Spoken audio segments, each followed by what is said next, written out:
ఏదైతే మొన్న జరిగినటువంటి ముఖ్యమంత్రుల సమావేశంలో కూడా చంద్రబాబు నాయుడు గారు కూడా చాలా క్లియర్గా చెప్పినటువంటి పరిస్థితి. ఈవేళ రాష్ట్రాలు వేరవచ్చు, పార్టీలు వేరే అధికారంలో ఉండొచ్చు, కానీ తెలుగు ప్రజలందరూ ఒక్కటే. గోదావరి నీరు వృధాగా సముద్రంలోకి పోతూ ఉంది. అవకాశం ఉన్నంత వరకు తెలంగాణ ఉపయోగించుకోండి, అవకాశం ఉన్నంత వరకు ఆంధ్రప్రదేశ్ రాష్ట్రం ఉపయోగించుకోండి.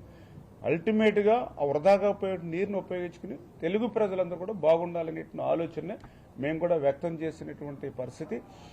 ఖచ్చితంగా రాబోయేటువంటి రోజుల్లో సిడబ్ల్యూసీకి అన్నింటినీ కూడా పర్మిషన్ తీసుకుని ఆ పర్మిషన్స్ ప్రకారమే ఆ యొక్క ప్రాజెక్టుని నిర్మాణం చేస్తామన్న విషయాన్ని సందర్భంగా తెలియజేసుకుంటూ, మీరు ఏదైతే పోలవరం బనకచెర్ల మరి ఏదైతే సముద్రంలో వృధాగా కలిసిపోయేటువంటి నీటిని ఉపయోగించుకుని అత్యంత ఫ్లోరైడ్ వెనుకబడినటువంటి రాయలసీమకు 200 టీఎంసీలని రిజర్వ్ చేయాలని, ఏదైతే పోలవరం దగ్గర మీరు చూస్తూ ఉన్నారు, ప్రతి సంవత్సరం కూడా 3000 టీఎంసీ నీరు వృధాగా బంగాళాఖాతంలో కలిసిపోతుంది.